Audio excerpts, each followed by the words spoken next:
Red టీవీలో మీ వ్యాపార ప్రకటనల కోసం ఈ నంబర్ ని సంప్రదించండి 6281747728. ప్రస్తుతం మనతో పాటు జై Bharat national party spokes person మనతో పాటు ఉన్నారు గీతా నాయుడు గారు. ఆవిడతో మాట్లాడదాం. నమస్తే మేడం. నమస్కారం.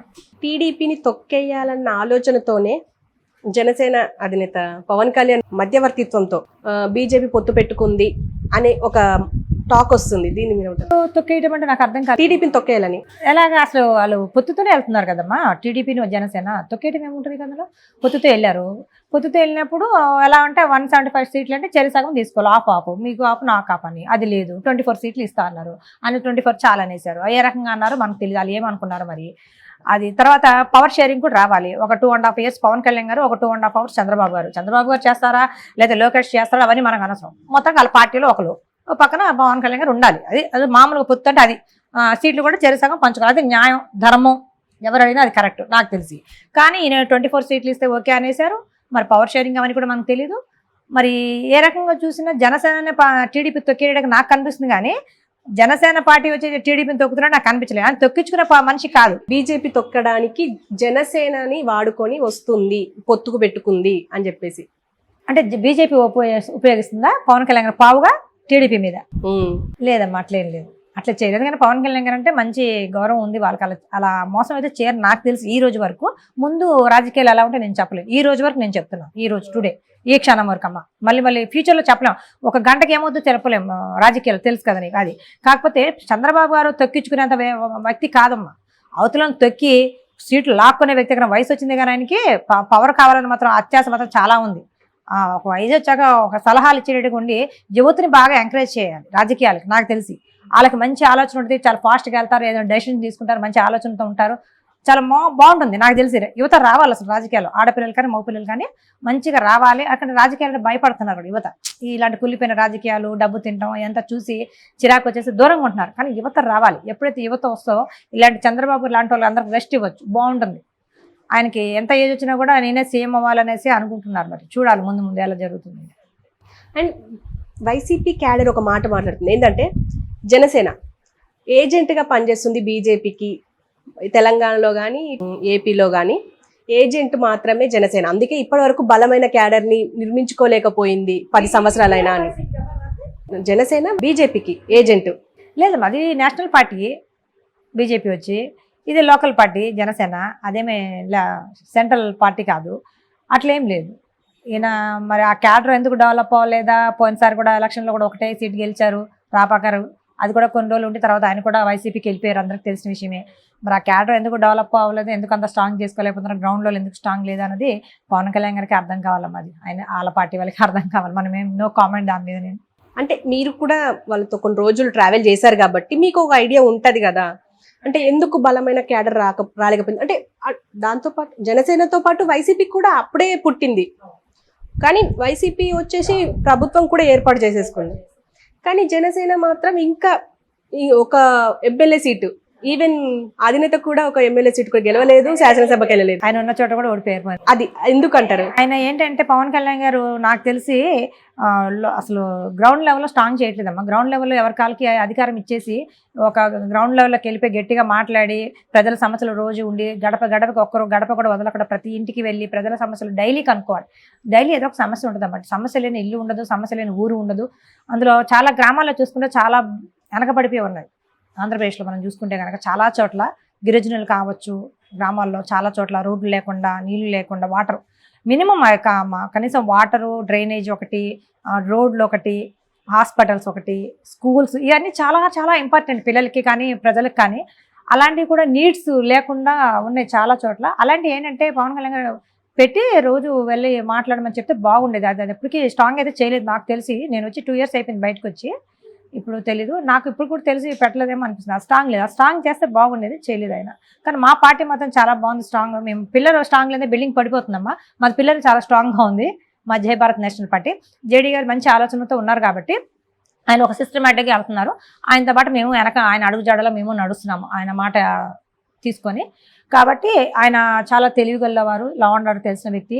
ప్రతి ఒక్కరు డైలీ కలుస్తున్నారు. మూల ఉన్న గిరిజనుల్ని అందరినీ తండావాసం వాళ్ళందరూ కూడా కలుస్తున్నారు. చాలా చాలా సమస్యలు ఎప్పుడు వినని కానీ లేని సమస్యలు కూడా చెప్తున్నారు వారు, పాపం చాలా బాధేస్తుంది అది. కాబట్టి మమ్మల్ని గెలిపిస్తే మాకు రైట్, మాకు ఏమన్నా అంతే కదా, ఇప్పుడు మమ్మల్ని గెలిపిస్తే మేము పార్లమెంట్లో కానివ్వండి లేకపోతే అసెంబ్లీలో కానీ మేము వెళ్ళి ప్రజల సమస్యల మీద మేము వాయిస్ ఇవ్వగలుగుతాం, గొంతిప్పి గట్టిగా మాట్లాడతాం, ఫైట్ చేస్తాము. మేము ఏమైనా నియోజకవర్గాన్ని తీసుకొచ్చి మేము ఏమైనా చేయగలుగుతాం, మేమేమి అధికారం నుంచి కానీ వస్తుంది, మేము గెలుస్తామని నాకు ఆ నమ్మకం ఉంది. మేము అసెంబ్లీలో అయితే కాలు పెడతాము, తప్పకుండా ప్రజల వాయిస్ అయితే మేము అసెంబ్లీలో అయితే ఇస్తాము. వాళ్ళకి ప్రజల సమస్యల మీద మేము ఫోకస్ చేసి అవి కూడా మేము తీరుస్తాం.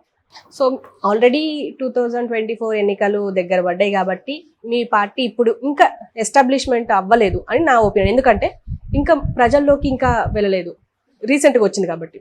2029కి మంచి బలమైన క్యాడర్ ఏర్పడే అవకాశం ఉందంటారా? 100% అప్పుడు ఇప్పుడు ఒక 60-70 దాకా మేము పుంజుకున్నామమ్మా.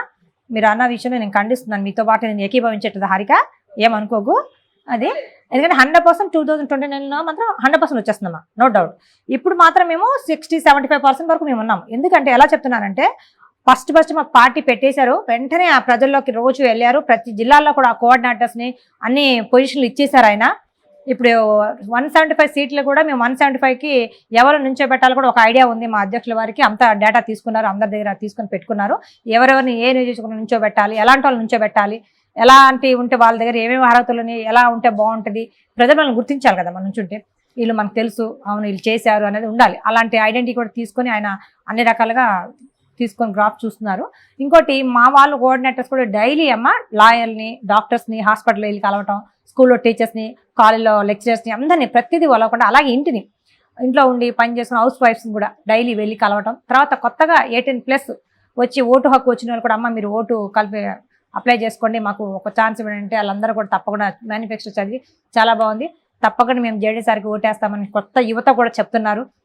చాలా హ్యాపీ అనమాట, మాకు చాలా ఆనందంగా ఉందమ్మా, ఆనందం చాలా ఉంది. తర్వాత పెద్దవాళ్ళు కూడా అమ్మమ్మ తాతయ్య ఏజ్ అలాంటి వాళ్ళు కూడా మేము జేడీ గారు పార్టీ పెడతారు అనుకోవాలా, పెట్టారు. చాలా ఆనందంగా ఉందమ్మా, అసలు పెట్టాలి, ఇలాంటి సందర్భంలో చాలా దారుణంగా ఉంది ఆంధ్రప్రదేశ్ పరిస్థితి అని చాలా బాధపడుతున్నారు. ఆయన పెట్టిన దాని మొదట చాలా ఆనందపడుతున్నారు పార్టీ. కాబట్టి మేము సపోర్ట్ చేస్తాం, మా ఓటు మీకే వేస్తామని చెప్పడం జరుగుతుంది. ఈ రకంగా మేము ప్రతి జిల్లాలో ప్రతి గ్రామంలో డైలీ మేము తిరుగుతున్నామండి మా పార్టీ తరఫు నుంచి అక్కడ ఆంధ్రాలో. కాబట్టి మాకు మంచి స్పందన అయితే వస్తుంది, మంచి రిజల్ట్ కూడా ఎలక్షన్లో వస్తుందని నేను ఆశిస్తున్నాను. అండ్ ఇప్పుడు అభ్యర్థులని మీరు ఏ విధమైన క్వాలిఫికేషన్తో సెలెక్ట్ చేస్తున్నారు? అంటే ఇక్కడ ఏమంటే పెద్ద హై క్వాలిఫికేషన్స్ ఏమి ఉండదమ్మా. ముందు పొలిటికల్గా ఇంట్రెస్ట్ ఉండాలి, ఫస్ట్ పాయింట్. రెండోది సేవ, ప్రజలకు సేవ చేయాలి, నిక్కచగా దృఢ సంకల్పం, నిజాయితీతో, ధర్మంతో, నీతితో ఉన్న వాళ్ళని మేము గుర్తిస్తాం. సెకండ్ పాయింట్ అది. థర్డ్ పాయింట్ వచ్చి దానికి మినిమం ఎడ్యుకేషన్, డిగ్రీయో లేకపోతే ఇంటరో ఉంటే చాలు, అలా లేదా 10th పాస్ అయినా పర్వాలేదు. కాకపోతే ప్రజల మీద ప్రేమ ఉండాలి, డబ్బు తీసుకోకుండా వాళ్ళకి ఎంత ₹1,00,000 వచ్చినా 10 లక్షలు వచ్చినా ఆ నియోజకవర్గానికి సిన్సియర్గా రూపాయి కూడా మనం తినకుండా వాళ్ళకే ఖర్చు పెట్టాలి. అలా ఖర్చు పెడితే కనుక ఏ నియోజకవర్గంలో ఆ నియోజకవర్గం డబ్బు ప్రతి ఎమ్మెల్యే సమస్యలే ఉండవు.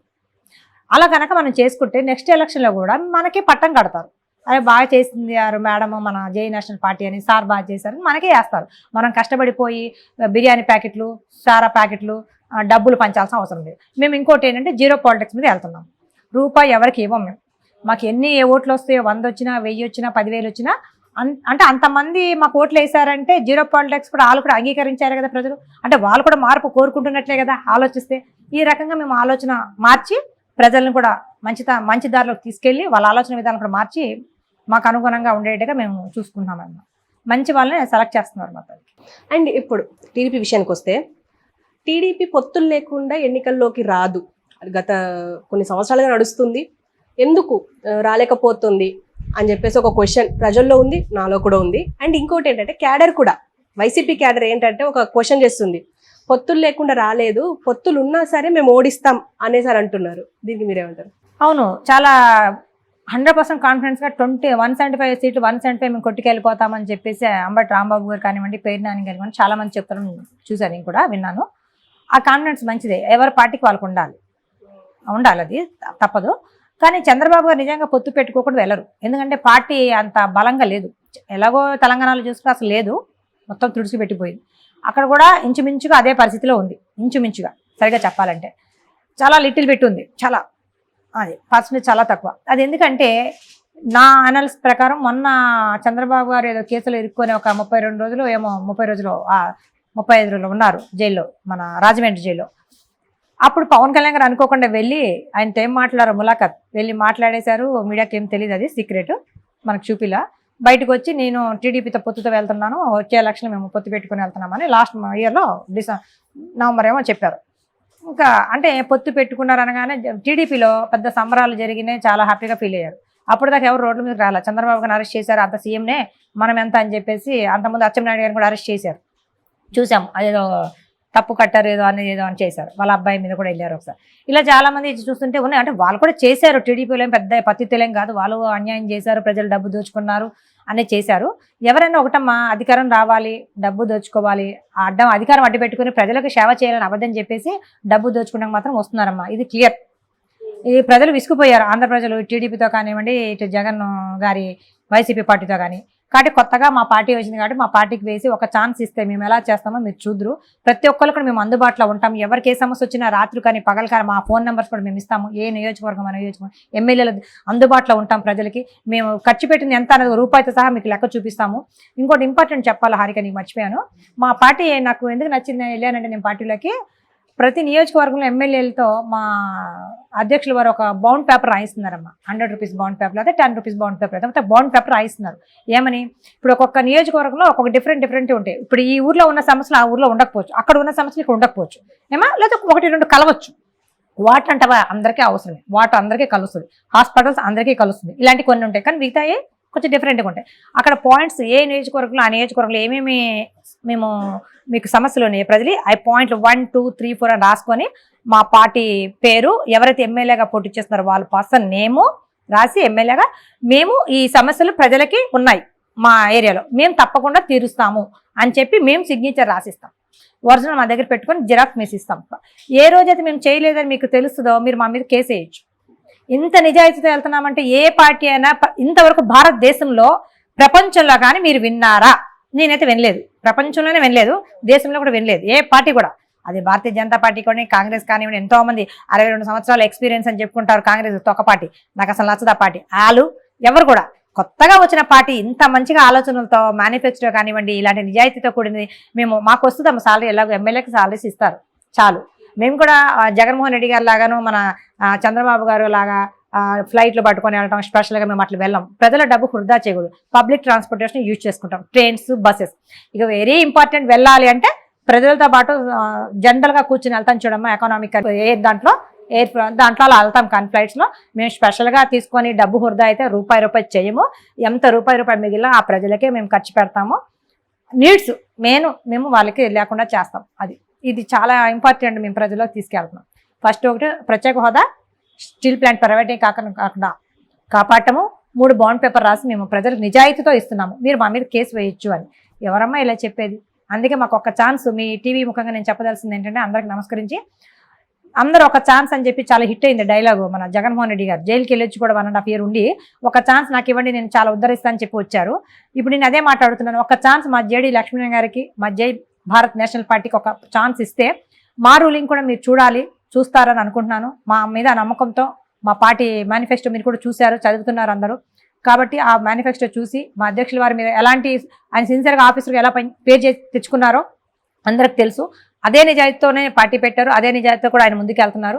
ఆ నిజాయితీతోనే మేము గెలిచినా కూడా ఆ నియోజకవర్గం తప్పకుండా మేము పని చేస్తామని నేను మాటిస్తున్నాను. మా పార్టీ తరఫున తప్పకుండా మాకు ప్రతి ఒక్కరు కూడా ఒక్క ఓటు కూడా మిస్ అవ్వకుండా, యువత కానివ్వండి, పెద్దవాళ్ళు కానివ్వండి, అందరూ కూడా ప్రతి ఒక్కరు మాకు ఓటు వేయాలని నేను మిమ్మల్ని కోరుకుంటున్నాను.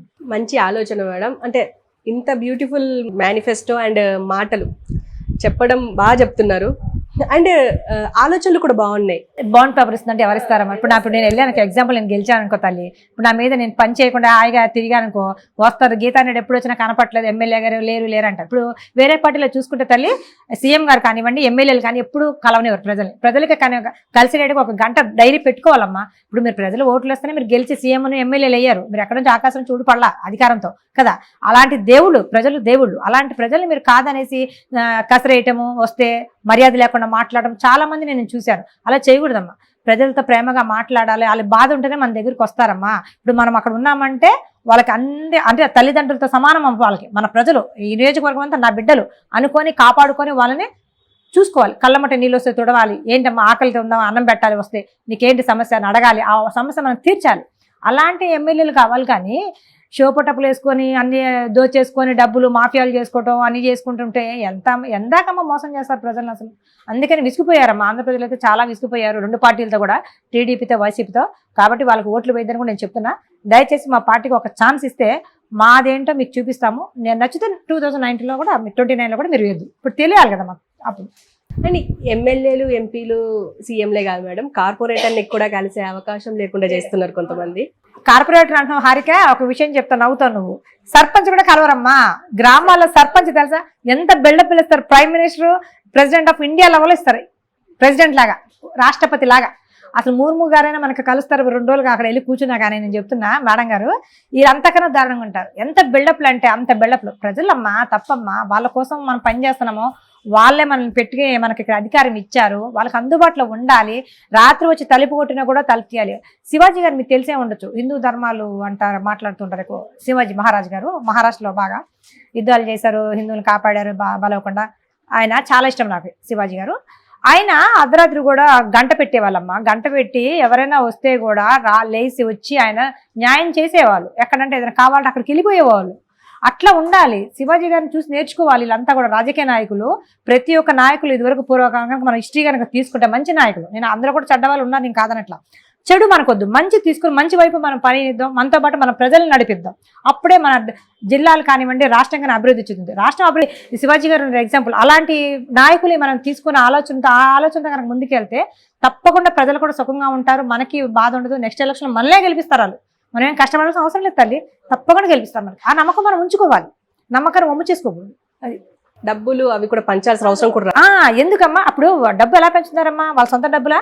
వాళ్ళని కష్టపడి చెమట ఊడ్చి తెచ్చిన డబ్బా? లేదా వాళ్ళ పొలాలు ఇల్లు అమ్మి తీసుకొచ్చిన డబ్బులా? కాదు. ఇలా ఏమైనా ప్రింట్ చేస్తున్నారా? లేదు. ఎక్కడ ఈ డబ్బులు? ప్రజల నుంచి దోచుకున్న డబ్బే దాచుకొని, నేను చెప్పాక ఇందాక, దోచుకున్న డబ్బంతా దాచుకొని ఎలక్షన్స్ పంచి పెడతారు. Okay madam, thank you very much. మీ విలువైన సమయాన్ని మాకు కేటాయించినందుకు థ్యాంక్ యూ.